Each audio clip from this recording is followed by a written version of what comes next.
Hey everybody, welcome to Quasar With Fries, episode 14. My name is Rich. This is my homeboy, and good digital friend. What the Mm. that even mean? This is Wayne.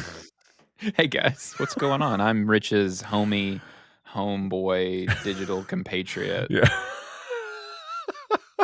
You know what, and dude? yours, This is what hopefully. happens when you have an intermittent fasting window and you also got up too early and you can't eat for 6 hours, but you did have plenty of coffee first. Like, that's pretty much how I'm rolling right now. Yeah. Namaste, 100%. Yeah, Yeah, I need to throw down some meditation before I start talking, apparently. So, guys, we're just gonna take a quick time out. Rich is gonna go grab a banana. yeah, moment of silence.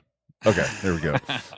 All right, well, hey, pretty exciting week. Holy crap in the camera world. So, right now, Yeah, OWC, who is our employer, we are out at the CP Plus show in yeah. Japan, and dude, I've already, We aren't. I I mean, would love to be at the CP yeah, Plus show in Japan because it looks like everyone's having a great time. yeah, my heart is there.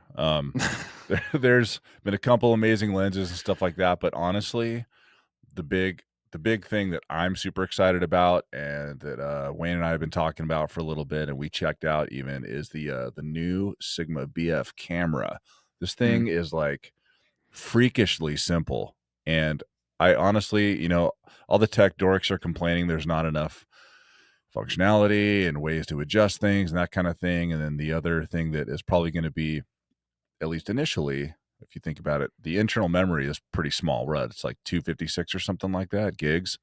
230. Yeah, 230, it's yeah. weird. So, yeah, it's kind of a Weird weird amount. arbitrary number, but there's Yeah, there's no no memory cards. You yeah, can't put them in this thing. no SD cards, no CF Express, but fortunately, OWC has solutions for that if you would like to get a really fast SSD drive to be able to write to instead and To not have to be back this limited. thing up Yes. because that'd be scary to use this professionally, and, but yeah, we'll get into that. Yeah, We'll get yeah, into that. totally. We're gonna So, cover it. at a high level, super simple design makes me super excited, and I actually love the attitude that they're taking with it because they're getting a lot of filmmaker flack for, "Oh, why would I use this? I can't do all these custom adjustments, and I I can't, mean, this is a photo the memory camera sucks." And anyway. it's like, I don't know. I like the fact that this camera is for people that wanna spend less time customizing and getting super technical with their Yeah, images, during the shot. It's just like, yeah. get the shot, make sure it looks great, and the video capabilities are awesome too. But maybe Wayne, since you already wrote an awesome blog post about this camera, maybe you can fill us in on your thoughts and some of the other details.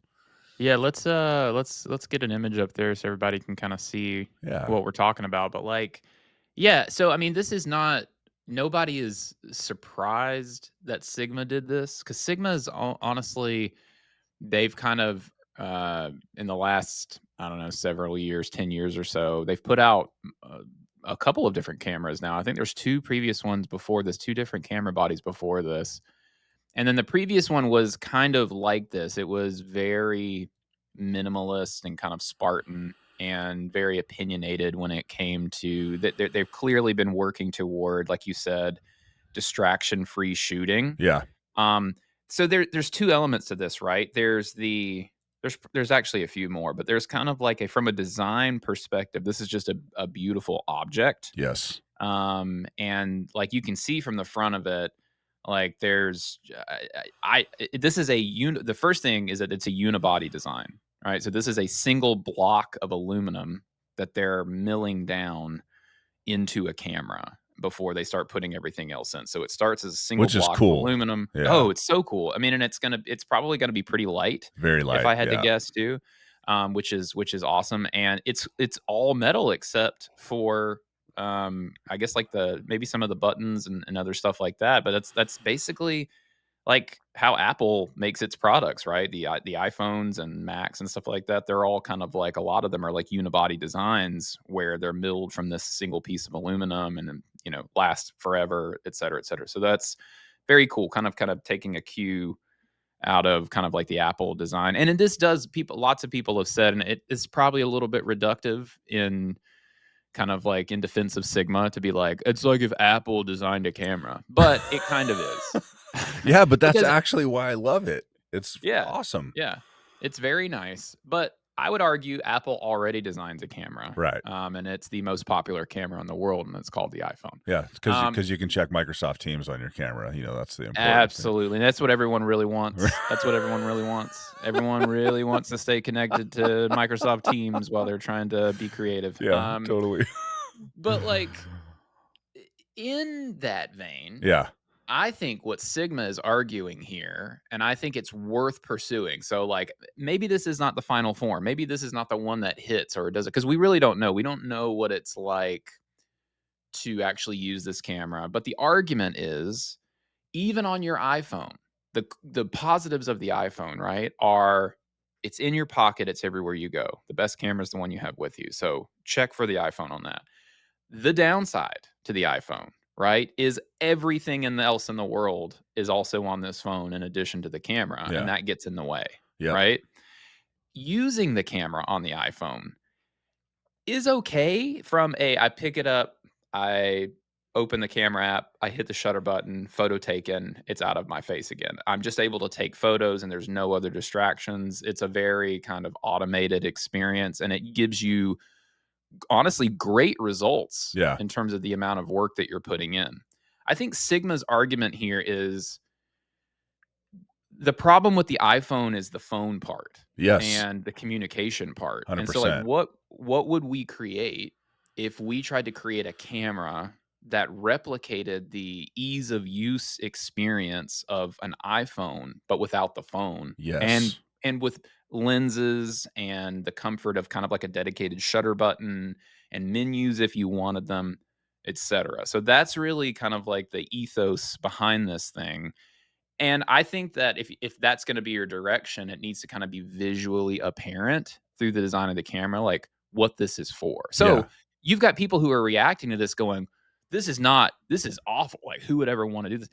That's because it's a decision yes, and a specific decision, and that means that the decision is not for you, is all. So, yeah. Well, we were uh talking about before, we kicked off this episode, like, my biggest issue with people with tech, and I've seen this in music and audio as well, where they're like, "Ah, well, everything is supposed to have everything." Like, that's, like, their mindset, and the thing yeah, is, if you don't like the camera because it doesn't have the card slots or it doesn't have this certain functionality or you can't control this, that, or the other thing, this camera ain't for you. Then stop right. complaining about it and go buy the Yeah, other camera that has all those things. Like Sigma has been in the camera game for a really long time.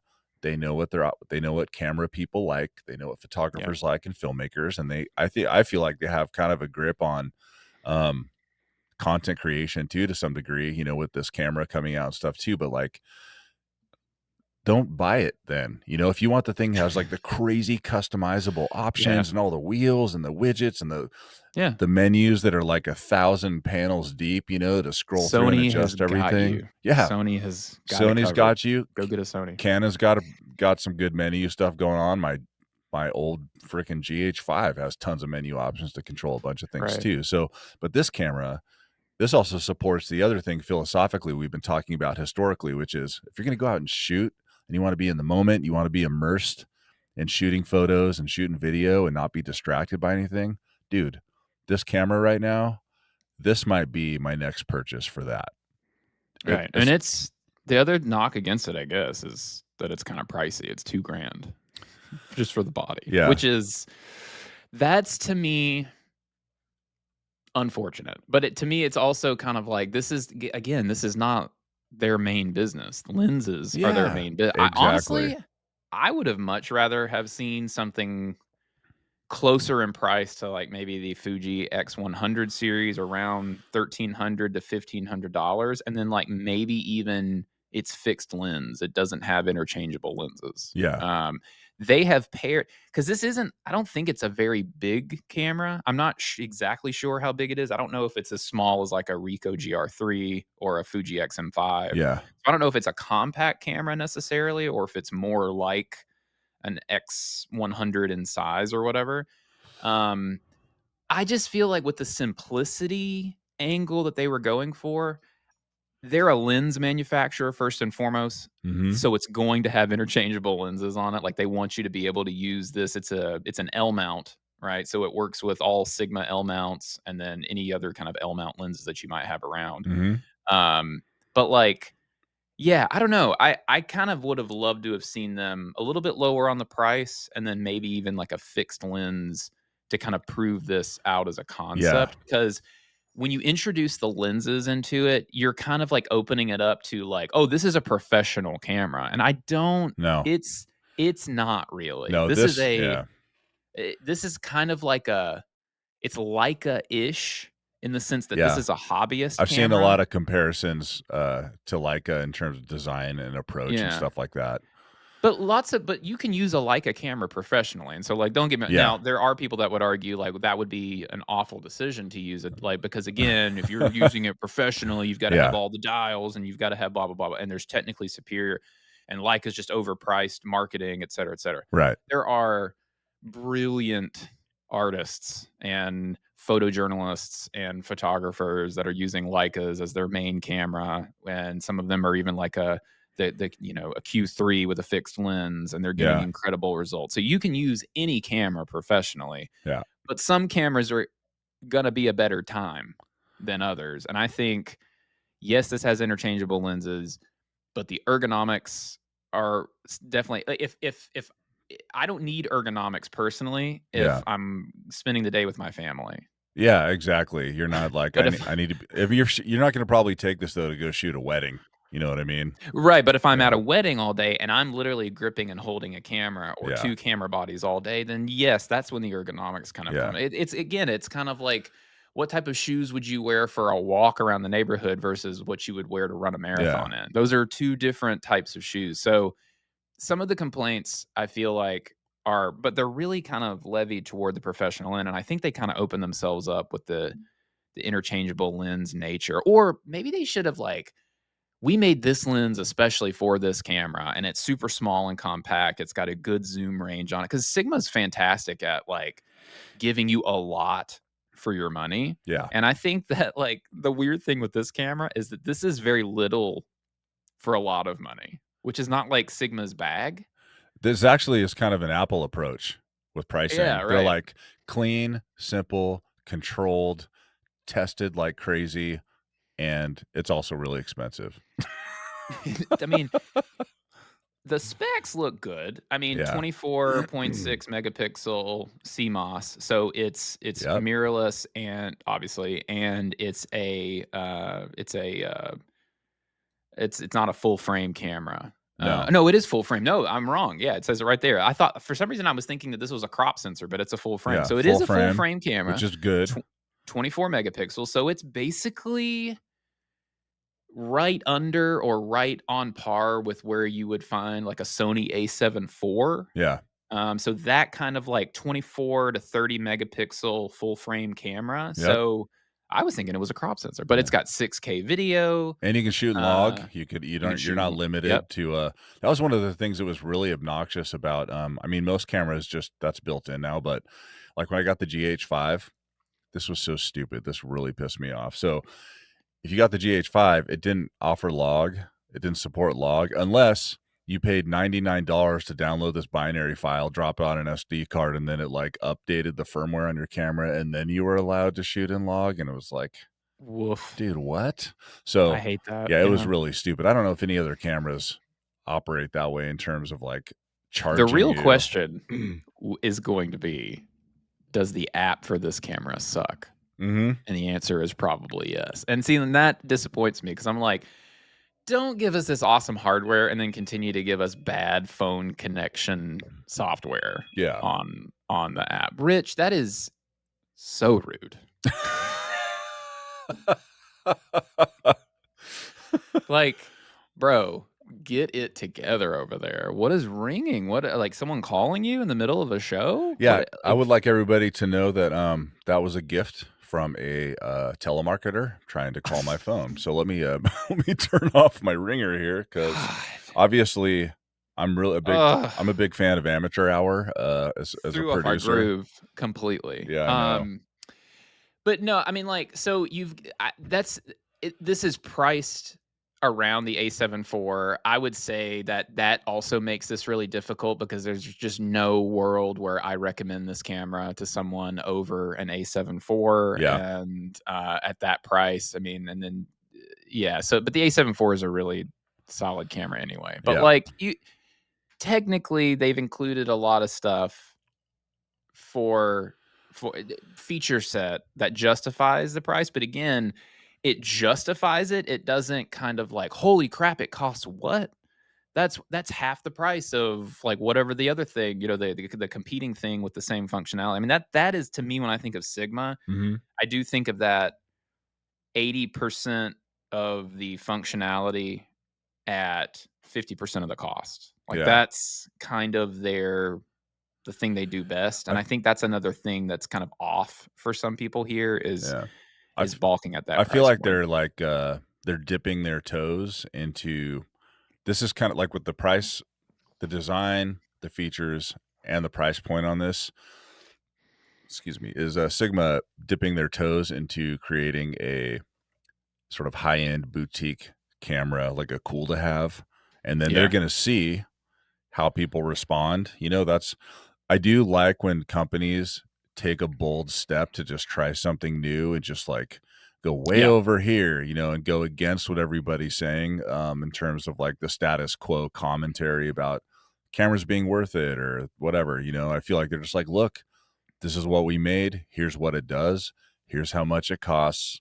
Let's see if you like it or try it out or whatever. I am very, very curious to um, see what people shoot with it and look at the end Yeah. result. I would love to see the built-in, if they got some kind of Rec 709 thing that you can choose, or I would love to see the flexibility if you shoot this thing in log for video, Mhm. like if you bring that stuff into DaVinci or whatever NLE you use, like how much data do you have access to Right. for the image and like what can you tweak and does it end up okay or is it kind of weird? So I am very curious about some of those things. We'll have to see. I would love to see somebody like shoot some really nice video in this. It does do 120, which is I'm a slow mo Mhm. dork, dude. I love slow mo, probably because I'm a cinematic musician type. But just like some really close up stuff, and I am curious to see people test out like a 50 mil lens. Let's test Mhm. out like all the different focal lengths and just how well it does and how well it deals. It has a pretty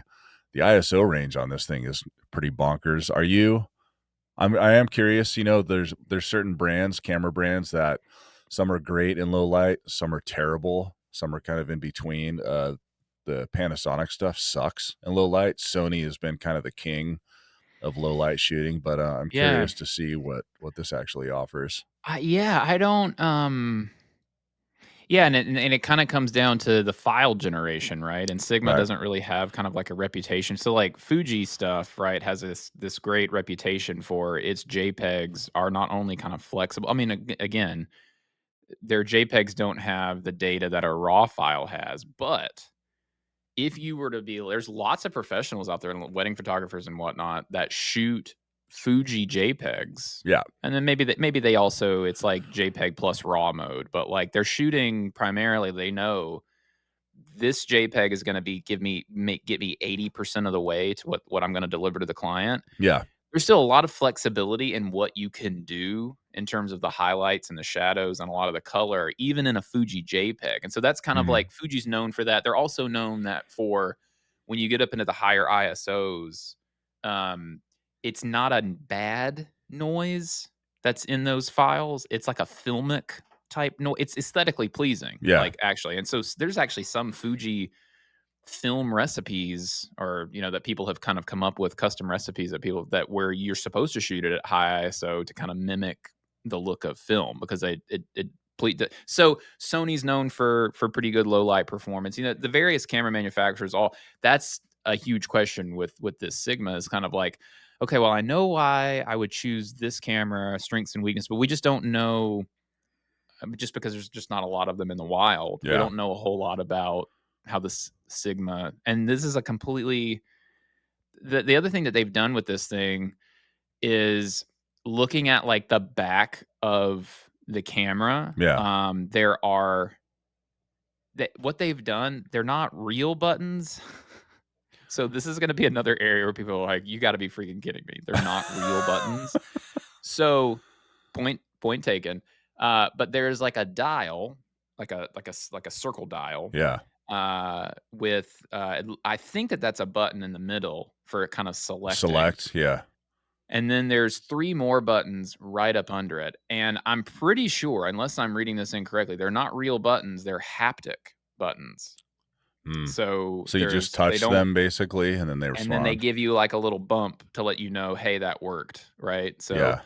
That I'm could be not, that could be problematic depending on could be. so that's the other thing with this camera too. So if you have, like, gigantic Shrek-sized man hands like me, like, holding these small cameras, and this is actually why it's tough for me to shoot stuff with my phone without fumbling the phone all over the Right. place, but Yeah. holding this tiny little camera, is tough, and so I could definitely see myself accidentally multiple times accidentally grazing these buttons or, like, throwing stuff off, it's like I feel like I would have to set it up exactly how I want first, and then just, Yeah. like, figure out a way to, like, get my hands off of it. I think that this would be a good one with a gimbal for sure. I think Okay. that this would Yeah. be a good one if you just have some little, like, small monopod that's not a gimbal, that would Yeah. probably make it easier for you to avoid what I just said. So, because I'm a clumsy bastard holding cameras and stuff, I would probably end up getting Notorious. a little Yeah. monopod like that just to do the thing, or on a tripod or whatever. It looks pretty small.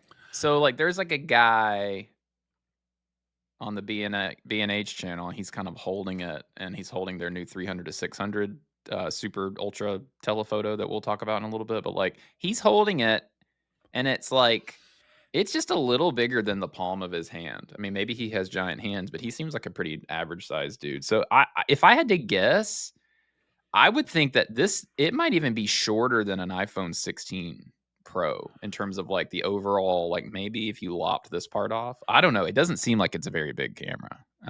Yeah. And I think that, to your point, if you take a small body and then you don't put any dials on it, and you only have these, like, touch sensitive haptic buttons, and then the main button is a shutter button up at the top.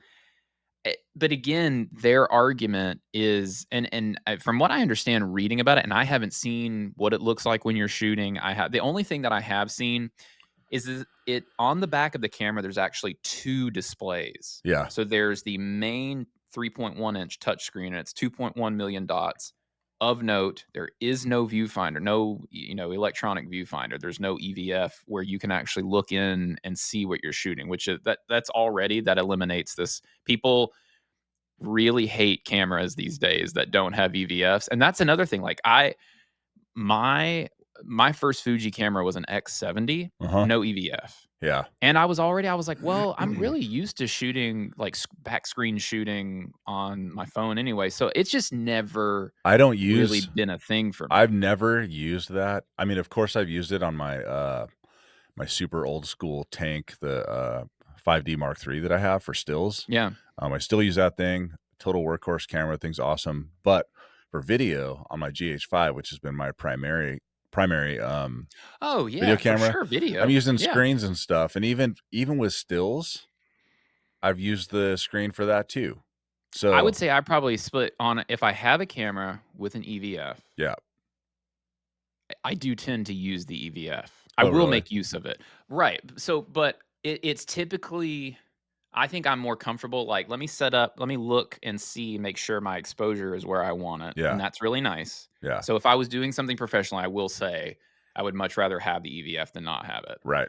But if not, I'm also very comfortable lining everything up and then just kind of fixing stuff later if I have to fix it later. It's not going to ruin the shot, right?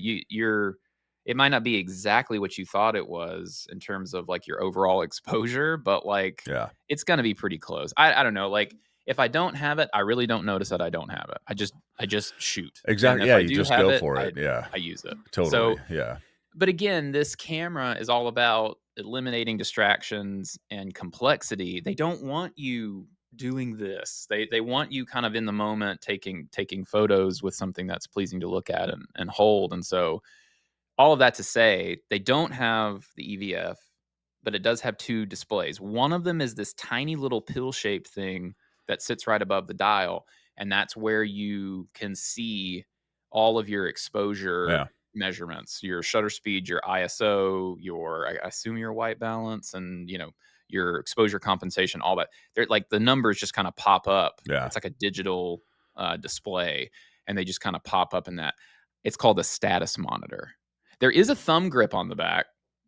There is no grip on the front. It is just a flat piece of aluminum, and there's a little tiny little thumb grip, so Yeah. there is that. And then there's the touchscreen. From what I understand, I don't know if there's, like, a default setting or what, but it sounds like there's nothing on the touchscreen but what you're looking at.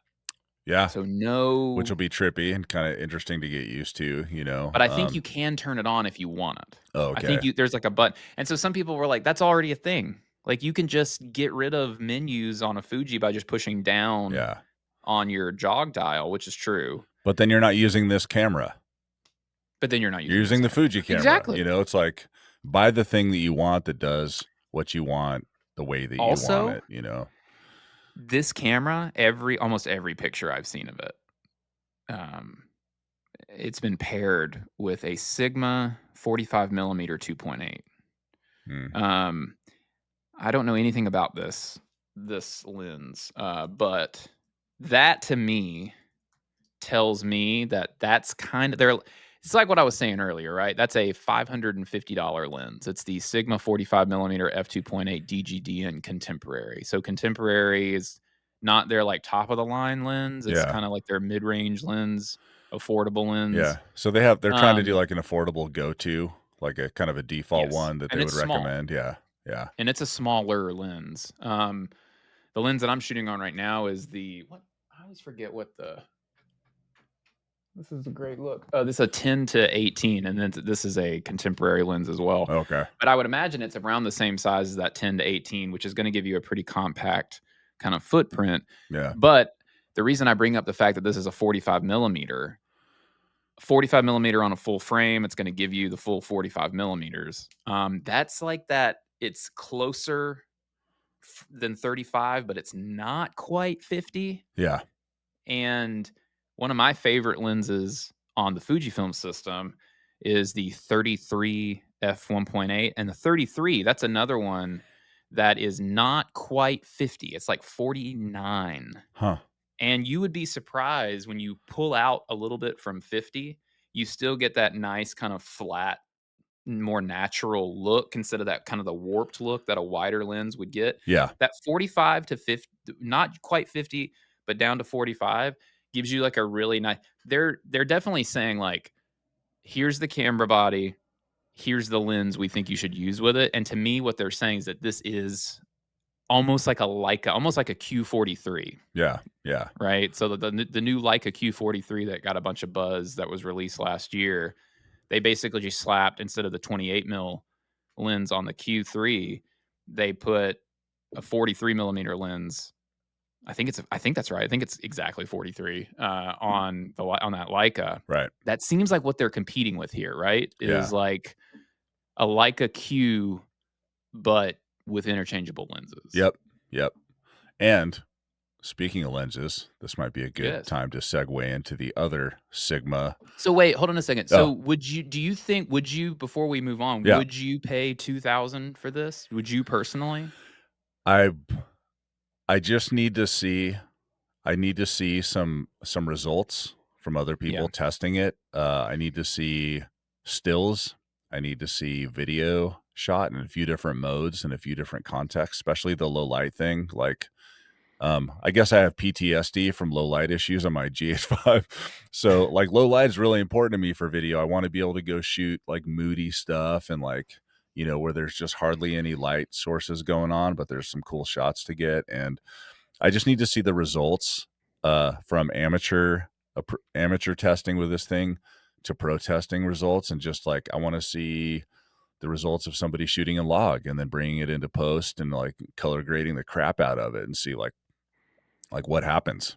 So, Yeah. but I just honestly, I probably would because I don't. I've always been pretty anti early adopter with stuff, you know, where people just go blow a bunch of money when something comes out, even though nobody's like shown if it's working great or how many issues it has. But in this case, as long as I can see a few quality examples, as well as, you know, any of the negative feedback too, if I can see that the picture and the visual is really, really nice and it's clean, and that people Mm, generally have an yeah, easy time using this camera, I would totally drop 2K on this guy, and I would probably drop I'd probably buy that lens that you were talking about. What was it, the 45, the 18? 45. Yeah, I'd probably buy that too to come with it and just try it out and just see what happens, you know, and then, Yeah, but either way, I don't think that I'm gonna have a piece of garbage for $2,000. It's probably gonna be pretty freaking nice, but I need to see results from people on YouTube, like, here's what it looks like on a dolly, here's what it looks like in low light, here's what it looks like with a telephoto lens attached to it, or a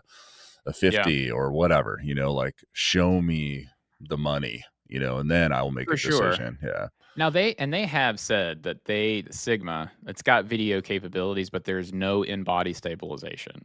So That would be tough because I'm kind of a run and right. gun style person, and I don't Yeah, that's one no. of the You're things that definitely gonna have was to use it on a gimbal. that's one thing that was always great about the GH5 is the built-in stabilization was just always Oh, and amazing. it's fantastic. Oh my That's one of the gosh. GH5's, like, biggest features for Yeah, sure. even See, and cat that's another thing yeah. that the A7 IV has is the IBIS. Ah. Um, so that's kind of it's not really a video camera, but, like, that's IBIS at 2 grand is starting 2 grand, it's starting to be like, this should have certain number of stops Yeah, of no, IBIS. that's a good point, actually, and now that you're bringing it up, that is something that has always been a big deal to me just because of how I shoot and what I do, and, I don't like to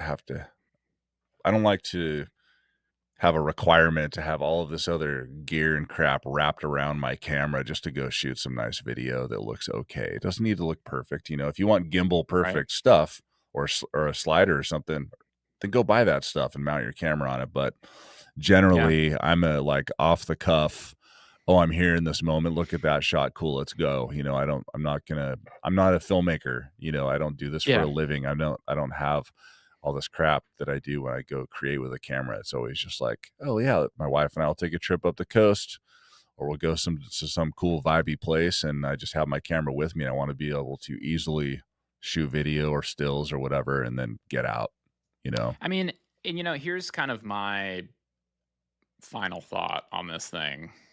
After listening to what you were just saying specifically, and then the other camera that this kinda reminded me of, and they're very different, though. It's just like it's the same, "This is what we're trying to do," Yeah, but just a wildly different take on it, yeah, and that's the Nikon ZF. yeah, So, the Nikon ZF is a retro kind of rangefinder inspired camera. It has the black and silver, the main one has like the black and silver kind of styling, retro stylings of like a lot of the Fujifilm cameras. yeah, And they went back and like, we're gonna have a shutter speed dial, we're gonna have, an ISO dial, we're gonna have all these dials and stuff, and we're gonna put them all over the camera and it'll look like a retro kind of a retro camera. People love that camera. That camera is definitely one of like the hottest. I think that on social media, TikTok, Threads, Instagram, and stuff like that, the only thing that really rivaled last year, the kind of like talk of the Fujifilm X100 latest release, the Mark 6 of the yeah, X100, was that Nikon ZF. And I think a lot of people are like, they couldn't get a Fuji X100 6. yeah, And so they bought the ZF. And then a lot of other people who were like, oh, the Q43 or the Q3 from Leica, that's cool, but it's also like, $7,000, $6,000, whatever it costs. yeah, This Nikon is got retro styling. It's got all these dials and everything like that. It's got interchangeable lenses, which is another nice thing. Let me try that. And it's only 1,800 bucks. yeah, And the images that I've seen produced by the ZF it's not a true hybrid, but I know that some people are shooting video successfully with it. I think it's a lot closer to the A7 IV, but it's got the retro styling, it's got the dials, it doesn't have the horrendous Sony menu. I still think, sorry guys, I still think Sony's menus are terrible. Yeah. Even though they've gotten better. It doesn't have that Sony menu system. You're able to do a lot without getting into the menus. Yeah. So that's basically what Leica is saying here. Like, we don't want you in the menus. We're gonna get rid of the menus and give you just like 3 button. But if you don't want me in the menus, shouldn't you be putting more dials so that I Right. can adjust these things without having to swipe on a tiny little pill-shaped sky? So that little pill-shaped screen seems like a unique kind of like solution to the problem that they created Yeah. themselves Yeah. by not including dials. But in practice, I'm with you. How does that work? I wanna change my shutter speed a lot. I just fiddle with it quite a bit. Yeah.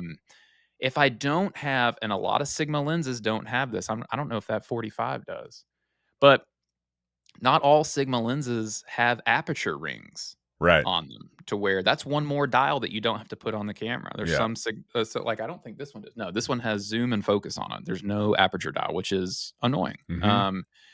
So the ZF is kind of like, we're gonna get you out of the menus by giving you all the dials that you could possibly want. I think Fujifilm tries to do that as well, which is why when you have a camera like this, the XM5 that I'm shooting on, Yeah. that's what people balk at. They're like, "Wait, you gave me a mode dial, a little kind of custom dial, and then this other one for film simulations. That's not the dials that I want." And then everything else is kind of like there's some other customizable stuff. But Yeah. then you've got to go into menus, you've got to set it up, you've got to, Yeah. for instance, for my uh you've got shutter speed, aperture, ISO. And right now, the only way to do that, now if I've got a lens on my XM5 that's got an aperture ring, I'll just twist the aperture ring and change my aperture. If I don't have that aperture ring, then on the front kind of like little spinner Yeah. that you typically change shutter speed with, that can you press it and then it switches between aperture, shutter speed, and ISO. And so now I've got to press that, switch the mode, make that adjustment, press it. So I use this primarily as a video camera though, Right. and so that's not a huge deal. All of that being said, I think at 1,800 bucks, and then the other thing I was just looking at, the ZF does have IBIS on it. Mm.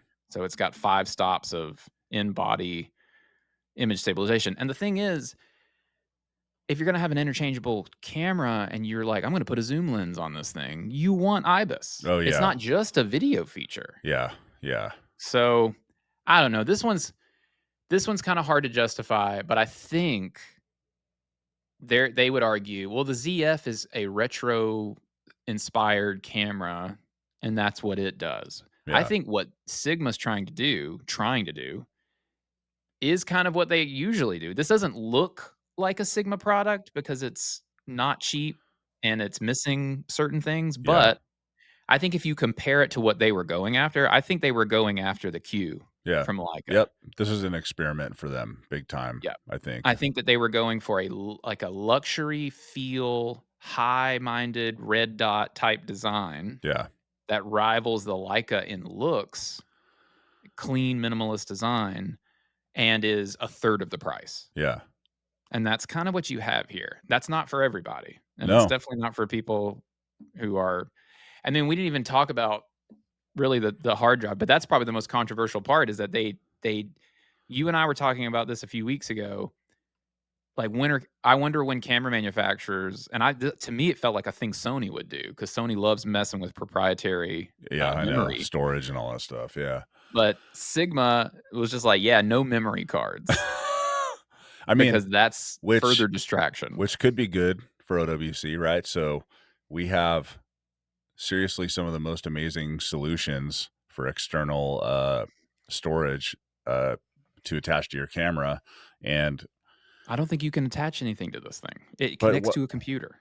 what about the isn't there a USB-C port There on it? is for connecting to a computer. Interesting. So you can't actually change the No, memory, the storage that you're writing to? no. Okay.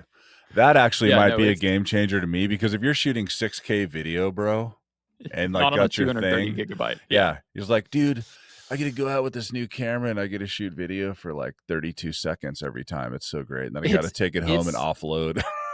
it's a photo camera. So Like that, yeah, 230 gigabytes for 24 megapixel photos might as well be infinite space. right. Okay? I Like, think if I'm it's hard just to going to fill use that up. that for stills, that would be too much for this camera, to be honest. You can get some Sure. amazing stills from cameras that are like $1,500 or even $1,200 in some cases, you know. So Yes. it's So like, there's eh, no expandable storage. You can't use any kind of expandable storage. You can't connect it to an SSD. You can't you the only thing you can do is you can move photos or videos off the camera and onto a computer. That's it. damn it. Um Damn yeah. it. So Damn it. Damn. You just took all the wind out of my Sigma sails. Okay. it's Thanks a just not lot. a good I mean, like, there were some people who are like, "You didn't even put you could have put, like, a terabyte? I know. At least put a terabyte into it." Dude, and dude, memory is so small now. Like, put Yeah. freaking 2 terabytes in that thing. I mean, I and that would have made this like way more desirable to me then. or maybe the terabyte version is 2,500 bucks instead of, I don't know, go full Apple and be like, "Yeah, this doesn't have removable storage and you're gonna pay obscene amounts of money for it." Like, I don't know. Totally. Yeah. There's Totally. yeah, so That's a tough one. I don't know. it's yeah, We'll see how it goes. Because of that, that's a big deal to me. Like, I don't want to have to be yeah. I wanna be limited. If I go out with a camera that if you're gonna shoot 6K video, you're gonna have that capability built in, then you can't forget about something like storage space. Do they really want you to shoot 6K video though? I mean, that's the thing, Yeah, then right? don't Like, put it you in. gave me 2 Instead, just make it 230 gigabytes? an amazing, crazy Leica level still camera. Like, that would make more Yeah, like, sense to why me, you put know? 6K on there? I don't get it. Yeah, why not 4K or just say well, so they couldn't do I don't know. Yeah, it's Maybe the weird. sensor is like, "This is the sensor we're using, and it can do 6K, so we're not gonna, like, limit it or Yeah. whatever else." But then yeah, I so mean, yeah. I don't know. I know we know lots of photographers and videographers that carry around, like, our, CF Express Type A and B cards and memory cards, Yep. and they're toting multiple terabytes worth of memory cards wherever they go. And a big reason for that is kind of like it's part of the 3-2-1 rule, right? Like you shoot to your memory card, you back up your memory card, you don't delete what's on your memory card because Right. that memory card is another backup Yeah. of your data. Or in some And cases, so, we've had people that they'll buy 2 of our, the Envoy Electron, the Pro Electron drives, and so, like, yeah, some of the stories I've heard is you shoot to your memory card, and then once you're done at the end of the day, you immediately dump to both of these hard drives, so they're basically 2 copies of everything you just shot that day, and then you right. clear your card, and then, like, you're good to go, right? So, I don't know. We'll I'm see. trying to see I don't I'm trying to see if you can actually connect an SSD, but from what I've read, you cannot. That USB port is for connecting to a PC That's or a Mac. that is dumb. It is. If you do video, that's dumb. Stills, totally you can get away with, you know, under a terabyte of memory, in this case, what, 236.3457 megs of or gigs of Right. memory. But yeah, I don't know. I'm more of a video guy than I am a stills guy, so that camera might not I don't know. If I just want to shoot stills like I was talking to you about a few episodes ago and like just find a camera that just shoots stills. It's not a phone. There's no distractions. There's already some amazing options out there. And probably now that this camera's coming out, some of these newer ones, Yeah. the cameras that would already do a great job there are probably going to start going down in price. So if I just sit tight for a month or so, I could probably get some of those Yeah. $1,200 This cameras is for like 900 now, you know? I would not buy this, but to your point, what my hope is that it influence like I hope I hope it's a great excuse me. I hope it's a great camera. Yeah, of And I course. hope that the experience is phenomenal, and I hope it makes great images. And I really hope, since to me this really feels like it's trying to compete with like a Leica Q type camera. Yeah. Um, I really hope that like maybe there's some other stuff we just don't know about. Like maybe the color modes are really good, and the Yeah. color science That's is what I'm great in saying it. is like results. I need to Yeah. see people that Yeah. know what they're doing, and honestly, people that don't know what they're doing, go take this camera out and just hit the button, and let's see what Yeah, yeah, happens, yeah. and then, And like, so, we'll like, go from there. because if it's great and there's a clear kind of like, "Man, that was a really great camera," if they'd only just and then we get another one, and then maybe it kinda takes off in some kinda way and it changes some people's minds. I mean, I love it. I love that there's somebody trying something different, and Yeah, I think that's what's the most that's what I exciting like thing about too. this camera, for sure. Um, well, hey, let's, switch gears. Eh, we're not quite an hour in, we probably got We got enough time to briefly touch on this, 300 to 600. The Yeah, other announcement from Sigma, was the new 300 to 600 kind of ultra telephoto. yeah, The cool thing about this lens, this is a very Sigma product, yeah, right? So this is available in E mount for Sony and L mount, and it's 6 grand. But the thing about this is that if you're looking at, let's say, for Sony users, yeah, your options previous to this coming in, and again, the big spec here is that it's a constant f4 aperture throughout the zoom range. Your previous options here were the 200 to 600 from Sony, which is 5.6 to 6.3, so it's not very fast, not very bright. And that's a really kind of smaller, it's not a G Master. It's just kind of it's a G series, but that's a smaller kind of like super zoom. This thing is obviously is massive and in a whole other category. So that the Sony 200 to 600 is 2000, but yeah, it doesn't have a very good aperture range, 5.3 to 6, 5.6 to 6.3. The other option on Sony was their 600 f4, which is a beautifully sharp lens that also costs yeah. $13,000. So Nope. Sigma has come Yeah, in and they've hit, you get a zoom. So you're not limited to just the 600 like you are on the Sony 600. That's a fixed focal length. You get a zoom 300 to 600, which is extremely versatile for sports and wildlife and stuff like yeah, that. yeah, You get constant f4 aperture and it's only $6,000. yeah. So this is Sigma.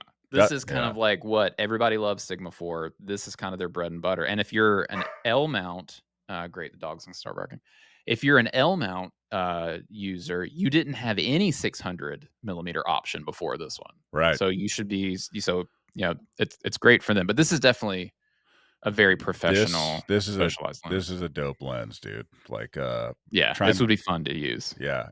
Is when you use the zoom on this too, there's nothing actually changes externally with the Right. lens doesn't get longer. What's the term for that to describe that? It's just an internal Internal zoom. zoom, yeah, it Yeah. doesn't actually stretch out the lens itself or whatever. So, Yeah, the body of the lens basically just kinda yeah, stays still, and that's good for kind of like, keeping everything balanced on a tripod yeah, or whatever. Obviously, not like a gimbal, but like, this thing is literally like this big. You could not obviously not yeah, put this on a it's gimbal, but it's a beast. I have a, kinda middle of the line, an older, Sigma 600, yeah, 600, and it's cool, but it's a beast. Like, you really need to have the setup. The context needs to be very worth it to use this camera, or this lens, sorry. So, but this lens is gorgeous, and I think if you were like a high-end pro, that this would be worth the 6 grand for sure, because Sigma does oh, know what yeah. they're doing with this stuff, and, this is where the price point thing, this is where that hurts Sony, and their Yeah. competitive lenses. You're like, this is where Sony starts behaving like Apple. Basically, we're like, well, the end result is the same, but you're not going to be able to eat for 6 months. So whatever. Well, I mean, and it's there, it's probably the same story with every other, like, I'm gonna compare this Sigma to the Sony, and Yeah, it's like, again, it's probably 80 to 90% of the optical quality that you're gonna get. If you were gonna pixel peep, would you be able to find the 10 to 20% optical quality difference between this lens and the Sony, the $13,000 Sony 600 millimeter? Yeah. No, you would if you looked really hard. yeah. You'd have If you to looked really really, hard. really know what you're looking at. Like I would say, I mean, I guess if you're the audience, that would actually buy that lens, you probably have those You skills and you probably have are, that or yeah. attention to detail. So that Like, makes sense, I guess. Yeah. what does it look at, like, when I'm shooting wide open at f4, what do the edges look like? The edges nice and Yes. clean, or are they a little cloudy, a little murky? Like, Yeah. does the sharpness drop off? Like, when, how slow can I get it? If I get it to f11, Yeah. do I start to see, a lot of start fraying and stuff like that? Whereas maybe the Sony is just pure. But look, there's also lots of examples Mhm. of the more expensive by far Sony lenses.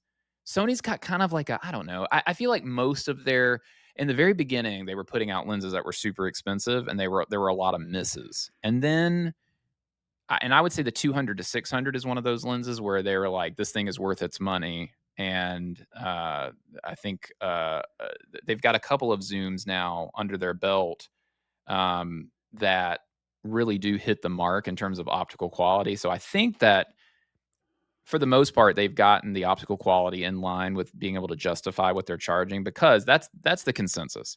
Yes, the Sony costs more. Is it worth the 10% extra in optical quality and purity? Because Yeah. what you can say is, if you want the best of the best and you are a Sony alpha shooter, you want the best lens your money can buy, then you are safe going with the Sony all the time. Now, Yeah. that doesn't necessarily mean you're getting the most versatile lens, or the most kind of the lens that can fit certain situations better than others. It just means that, whatever Sony has done here is optically clean, Right. and justifies, like, the cost of it.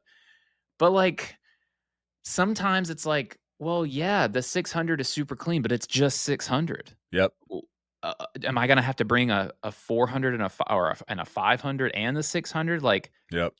so if you know what you're shooting, and you definitely know you're gonna be able to use that 600, then cool. But, like, if you want a more versatile lens that maybe doesn't have the full optical quality of the 600, which, zooms are kind of known for not being as optically high quality Yeah. as a fixed range lens. Especially if you go full zoom on something. It's just like if you get imagery, you get some images with the full zoom and then you zoom in and post and you really, really look, Yeah. it definitely starts to pixelate and get all weird. So for, like, there's a lot of people out there, this is not gonna change anybody's mind. They're gonna go for the Sony, the 600, because they want the sharpest, Yeah. Yeah. purest lens that they can buy, and maybe they're not even paying for it. Maybe it's, Yeah. whatever. But, like, the fact that Sigma exists and is making this making this kind of range, this zoom range, this 300 to 600, is amazing. It's just Yeah. Sigma doing what they do best. And I mean, if I had to guess, I'm sure it's a fantastic lens in terms of optical quality, and then it's probably 10% falls 10% short of the 600, but we'll have to see. But Yeah. that's just kind of what Sigma does, is they undercut the price by a lot to, and it's not necessarily like, this lens is not aimed at getting more people involved in photography. It's kind of like, this is a more versatile lens than a fixed Yeah. 600 millimeter focal length Yep. at a lower price. Yep. So Yep. Agreed. All right. Well, cool. I think we're good for today. Yeah, man. Um, Thanks everybody for listening. This was Quasar with Fries, episode 14, and we will please subscribe to our YouTube channel here at OWC, as well as Yeah. like, comment, all that stuff. If you have any questions, hit us up in the comments as well. Yeah. And we will see you guys next time. Later on, guys. Later.